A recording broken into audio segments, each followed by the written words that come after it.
صبح شروع میکردم، ولی امروز انقدر حالم بد بود داشتم یعنی پریود شدم و خیلی حالم بد بود.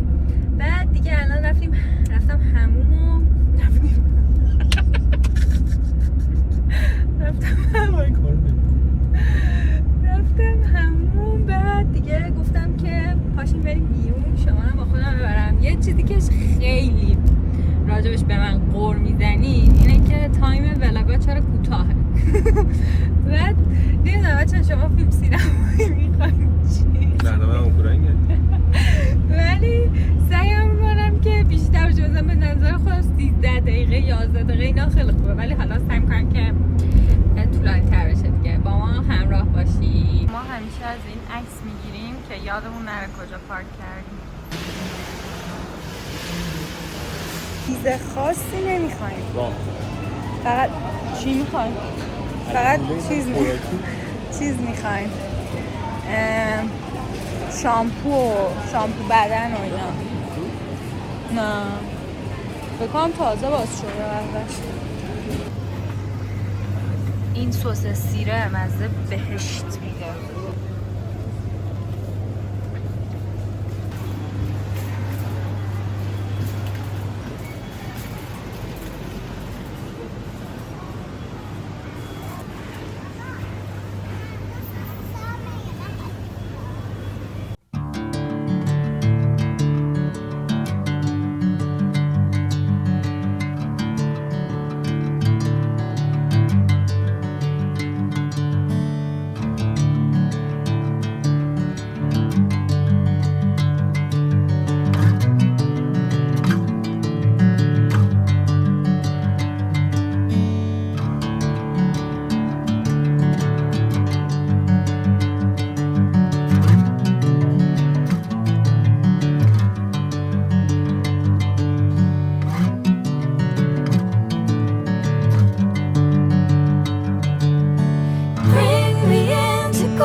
هیچی نخریدیم و شد 2,400,000. ببین خیلی قبلا بهم خوش میگذشت، مثلا میومدیم هایپر اینا، اصلا مثلا تفریح بود واقعا. الان ترسناکه، یعنی واقعا میترسی بیای. قبول دارم، خیلی ترسناکه. اصلا چیزی نخریدیم، 3 تا دونه شامپو، یعنی چون من همه خریدامو کرده بودم، همه خریدایی که خریده این ماه هم ماه پیش کردم، گوشت و مرغ و اینا خریده بودم.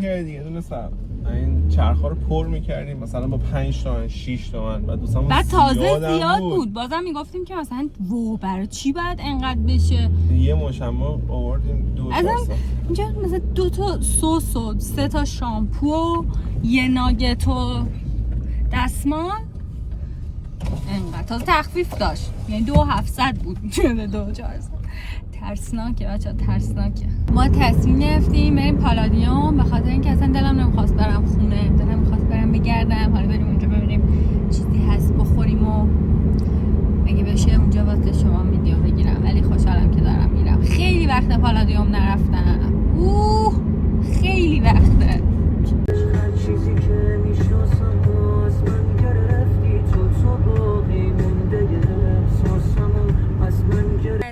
ما تا پالادیوم اومدیم همکیمون و هم رنگ لباسم شدم. شدی چون که تعطیله. اوپال الان حتما اوپال هم بسته است دیگه. اوپال سر رامونه دیگه، این شانس هم ندارم. باشه بریم اوپال. پیش بسوی اوپال و دوباره بزن نخیشین بچه ها. اوپال هم بسته بود متاسفانه. و تو رنگ لباسم ما رنگ لباسمون شدی. نه تو رنگ ما رنگ لباس من شدی. تو شدی. من میدونستم بسته است، ولی خب آره تو از اول میدونستی بسته است، گفتی بریم بیرون. نه از اول نمیدونستم، فکر میکردم که بسته نیست، ولی خب الان بسته است و ما جا نداریم بریم. حوصله‌مون سر رفته. بریم خونمون. خونه چی داره آخه؟ یعنی چی؟ هیچی نداره. آرامش، آسایش، رفاه. شاید باورتون نشه ولی ماشینمون خراب شد دیگه دم فال بستنی فروشی اینا بودیم، زنگ زدم بابام اومد کمک کرد دیگه، فال بستنی گرفتیم اومدیم اینجا داریم فوتبال میبینیم و ماشینم خرابه. این ماه این سومین باریه که یه چیزش خراب میشه، اصلا باورم نمیشه.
بعدی ولاگ خیلی خوش اومدین بچه‌ها.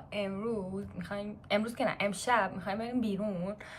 بعد دیگه واسه همین الان دارم خونه رو تمیز میکنم چون خیلی کثیف شده. لباسا رو جمع کردم، یه سری لباسا رو دیشب اتو کردم، یه سریش مونده امروز بعد اتو کنم و خیلی کارم دیگه. الان یعنی صبحونه خوردیم از اون موقع دارم میدوام این ور اون ور، هی همه جا رو تمیز کنم چون بم زده خونه رو. میدونم هر وقت میام تو ولاگ همینو میگم ولی خب واقعا همینه دیگه. خونه این شکلیه، مثلا 2 روز تمیزش نمی‌کنی روز سوم بم میزنه. مثلا خونه ماهایی که کوچیکه واقعا یه چیزو این ور اون ور می‌کنی کل خونه سیستمش خراب میشه. حالا مثلا مامانینای من که خونه‌شون بزرگه اصلا یه پذیرایی اصلا استفاده نمیشه، یعنی شاید مثلا 2 ماه یه بار یکی پاشو بذاره اون تو، ولی خب اینجا اینجوری نیست دیگه. یه اتفاق خوبه دیگه هم که برای من افتاد این بود که من معرفیامو شروع کردم. البته فقط یه دونه معرفی قبول کردم و با خیلی‌ها دیگه اصلا کار نمی‌کنم، اصلا دلم نمیخواد که باشون کار کنم و ترجیح دادم که کار نکنم. خوشم نیومد از رفتاری که داشتن توی این مدت. بعد خواستم این محصولی که واسم فرستادن نشونتون بدم و دیگه باید اینا رو هم تبلیغشو بگیرم. 6 تیر بعد آپلود کنم، نمیدونم چند شب میشه ولی خب باید الان چیز کنم، کارشو انجام بدم. حالا چیا برام فرستادن؟ یه چیزش جدید بود، یه سری چیزا رو قبلا تموم کرده بودم، یکیش ولی مثلا جدید بود. اون 2 تا قبلیایی که همیشه من استفادهشون میکردم و تموم شده بودن این روغنای بندیتو بود. بچه‌ها اینا خیلی خوبن، یعنی من همیشه پیشنهاد میکنم که از این روغنا استفاده بکنید. اصلا هم قیمتاشون خوبه، البته وقتی که مثلا معرفی میدن و تبلیغ میذارن، پروموشن میذارن، و اینکه هم واقعا خیلی خوبن، هم که واقعا این برند یکی از بهترین برندهای ایرانیه که من باشون کار کردم. خیلی مثلا واقعا آدم حسابیان و اینا. ببین اینا روغناشونه که مثلا این الان ساقه موشه، من ساقه مو رو از همه بیشتر دوست دارم، خیلی موهاتون رو خوب میکنه. ببین قشنگ این پلم شده خوشگل میاد و شما خودتون اینا رو به هم وصل میکنید. که این یکی رو باز نمی کنم. و چیز دیگه که برام فرستادن من دارم ازش استفاده میکنم ولی به خاطر اینکه الان عکساشو نگرفتم مثلا تو هموم نمیذارمش، بیرون هموم چیزش میکنم که خیس نشه. یه شامپو برام فرستادن که اینم شامپوی رزماریه که واسه تقویت موها اینا. اینم خیلی شامپوی خوبیه، بعد هم پارابن نداره هم سیلیکون نداره، خیلی چیزا خوبیه. 250 گرم هم هست و گیاهیه. و چیز بعدی که واسم فرستادن ولی گفتن که موجود ندارن متاسفانه و من نباید تبلیغش کنم، این تینتاشونه که خیلی خوشگله. منتها نباید تبلیغ کنم. خب توی ولاگم گفتم ولاگم که چیز نداره، تبلیغ نداره. اینستاگرام من باید اینا رو تبلیغ کنم. ببینید این تینتاشونه که رنگی که برام فرستادن تیدو خیلی قشنگه. دیگه همین دیگه. بریم خونه رو مرتب کنیم و برنامه ها رو راستوریس کنیم. اولین کاری که میخوام بکنم گردگیری کردنه. تمام میزا اینا رو میخوام گردگیر کنم. بچه این میزه انقدر جنسش بد بود، اصلا فکر نکنید من ارزون خریدم. من از یافت‌آباد گرفتم، گرونم گرفتم. از روز اول شروع کرد رنگش پریدن. خاک بر سر. میدونم جای وارمر توی این میز تلویزیون نیست، ولی خب میاد رنگش به چیز، به میز تلویزیون. من چیزم اینجا. این یکی از بهترین چیزای دنیاست، به خاطر اینکه موقع مهمونی قشنگ چای رو درست می‌کنی، روی یه قوری بزرگ می‌ذاری روی و همینجور گرم میمونه دیگه. هم هی نمیری لیوان بشوری، هر وقت خواستی همون لیوان خودشونو پر میکنی. رسیدم به این مرحله جارو زدن. بچه من ماهی یه بار با این جارو میزنم، ولی مثلا هفته 2 بار جارو رباتیکم رو روشن میکنم. و آره دیگه، ولی قبلا مثلا با این همش جارو میزنم. چیه گوجه سمیسی من. آره برم جارو بزنم و تیو تمام. 2 تا برای توی دیگه. من دیگه همه جا رو تمیز کردم. رسیدیم به ناهار. مامانم به همون آبدو خیار داده. بچه‌ها من دیوونه آبدو خیارهای مامانمم.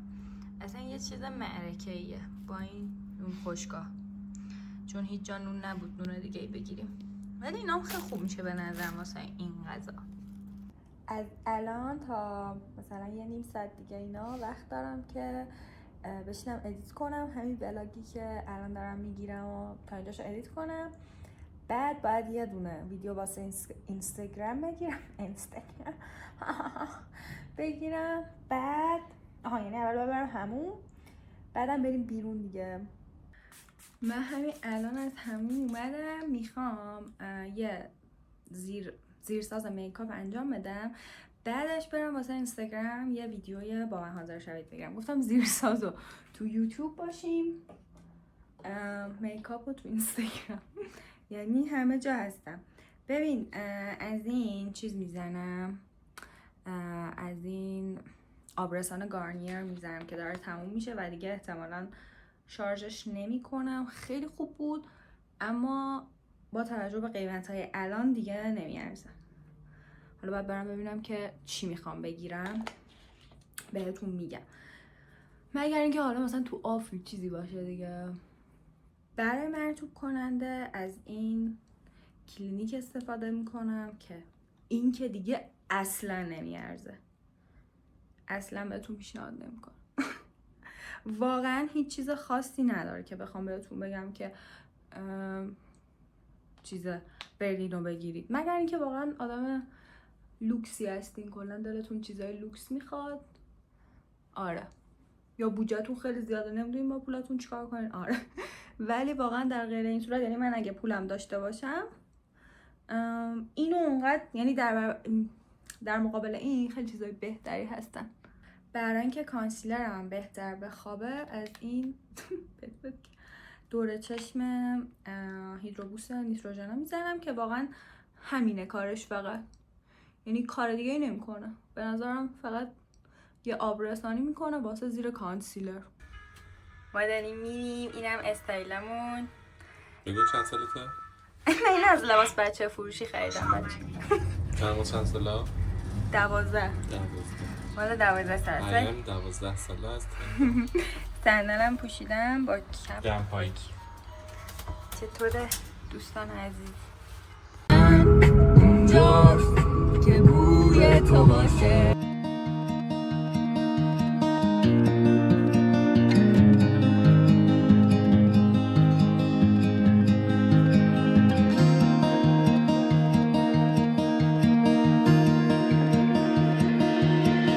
Don't know if I can find my way out.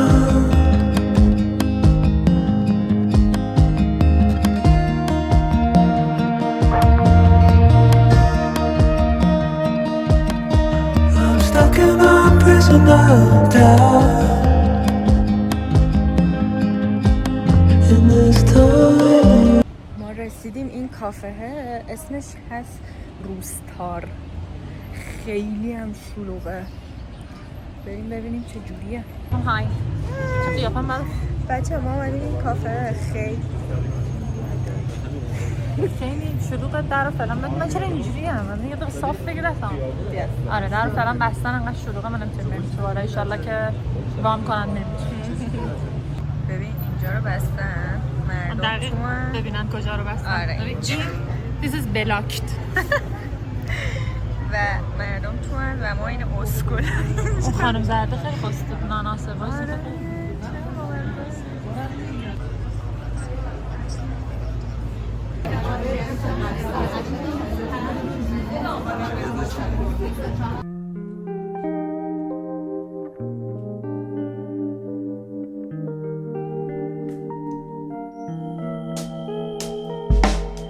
Why, baby, why? Why, baby, why? Why, baby, why? I just wanna know. Why, baby, why? Why, baby, why? Why, baby, why? I just wanna know.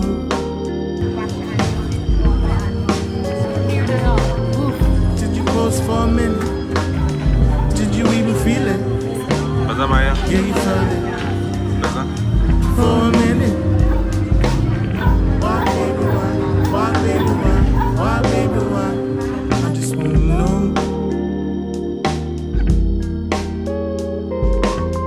Why, baby, why? Why, baby, why? Why, baby, why? I just wanna know.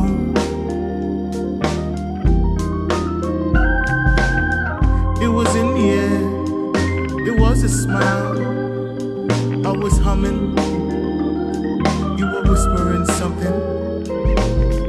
Did you feel it? Did you ever feel it? You said you felt it. You were in it. We both lived it.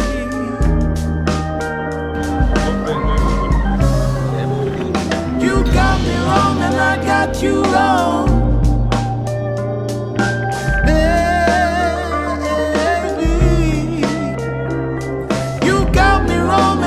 Got you wrong, baby, baby. مجلس کفش خودته. به من ربطی نداره. ببین چیا گرفتیم. آنم که بشکم تولد این شد قیمتش. با قیمت هم آپدیت میده. آره بابا مگه چیزی؟ شاید بخوام بیام تو یوتیوب هستی با بچه چرا ببخشید من کردم. ولی بهتون گفت ببخشید نه ولی جفتتون این چیه؟ این شیک بادوم زمینیه این مال محساینا تیرامیسو توت فقط آره اینم برای منه فرا کاچینو وانیلی آها خب یک این راست میگه چرا وام ندارم واقعا؟ اصلا امکان نداره گیش نیفته نداریم اصلا بذاری من نمیفهم چرا خب مثلا یه دقیقه چیز نزن نزن اونم توی این قضیه خب بذاریم فراپر رو تست کنیم خوشمزه نظر فراپه بید هیچ خوشمزه است تو هم بگو چطوره شیک بادوم زمینی خوشمزه است نظر شیک بادوم زمینی میده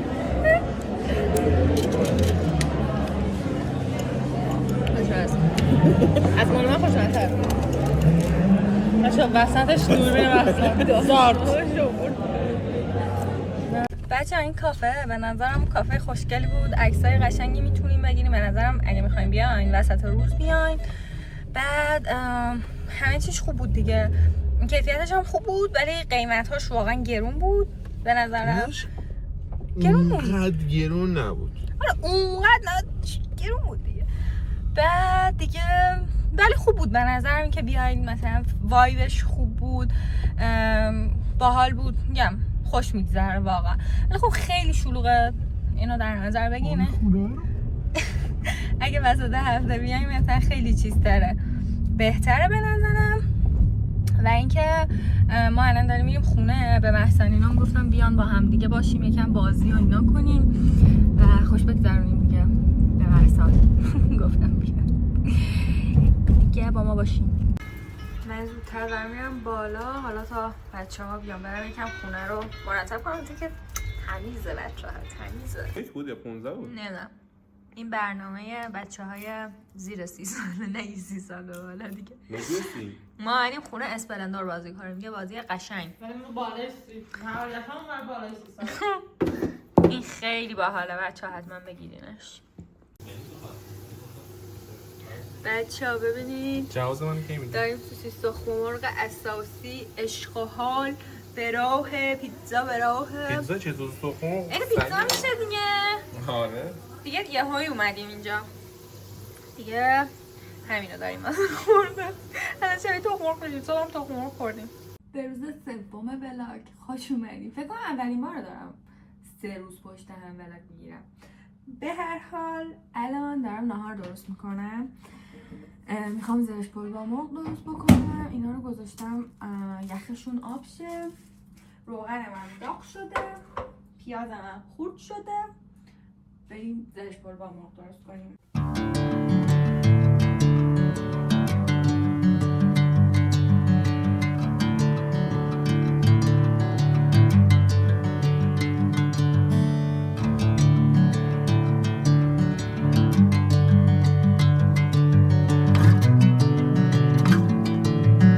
نتیجه زحمات امروز شد این زرش پلو با مرغ. ببین من واقعا میتونم ادعا کنم تو زرش پلو با مرغ میتونم.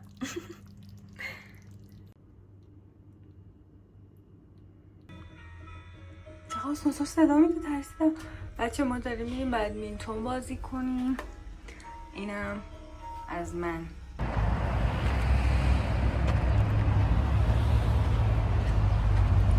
اصلا به نظرم هوا زیاد گرم نیست، یکم گرمه.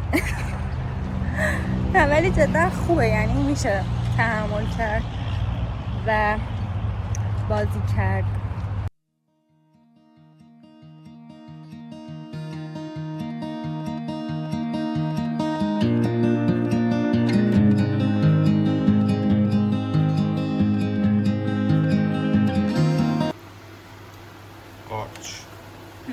بچه ما واسه شام اومدیم خونه مامان امینا. شبیه سوسیس شدیم آخر. دارم بندری رو درست میکنم من. تو داری درست میکنی؟ بله. تو داری درست میکنی؟ من دارم درست میکنم. الان دست کیه؟ الان دست شما این کار رو که کردم که تمام کرد. اینا من باید بدم نشاط. خب بگم؟ بگو. خب چیزایی که تو بندری میزنیم، یک عالمه زردچوبه. خب بندری مریم. بعد بذار تو بگم. بودو تو خواهش بودو. فلفل. من نگیر. همین فلفل سیاه تندش میکنه، یعنی نه فلفل سیاه های مامان من که تندش میکنه، مال شما نمیدونم چیه. خب برو. بعد پودر سیر میریزم، ولی خب کم میریزم، خیلی نمیریزم. پودر سیر رو بگو دوباره مریم. پودر سیر میریزم خب. ولی کم میریزم، خیلی نمیریزم خب. پودر سیر. یکم هم از این ماما اسمش چیه؟ پودری برای عشق منه. ما دیگه اون یکی نگو دیگه قرمز و پاک. دیگه بسته دیگه. بسته. علی هم که داره هم میزنه. خیلی خوش رنگ و خوب میشه. علیو بخبه. یه ذره نخوشی دیگه چی میکنم مریم؟ بذار این یکم ادویه ها رو سرخ کنیم. آها خب الان من نمیگیرم چون وقتی گفتی بگو سرخ شد بخورم. سیب زمینی چی ماما؟ سیب زمینی رو که خب جدایی. نه مریم واسه بندری سیب زمینی نداره. چرا داره؟ نه مریم بندری سیب زمینی نداره. نه من بندریام سیب زمینی داره. قارچ هم نداره. قارچ نداره. قارچ نداره. علی بنظر قارچ چون سیاهی خیلی از جلو نگیر چون بگم برم؟ خب برو مریم برو. برو ماما. بعد که اینا سرخ شد ادویه ها سرخ شد مریم ربی که با آب جوش رقیقش کردیم و اضافه میکنیم. بهتره که رب رو رقیق کنید، بهتر. قط میذاری یکم میذاری درش رو میبندیم میپزه پایان تا بعد بقیه مواد و سیب زمینی و اینا رو قرقاتی کنیم. ما دیگه بندریه تو فیلم بردار داشت، سریال صدا سیما نداره. اینا مریم. بله.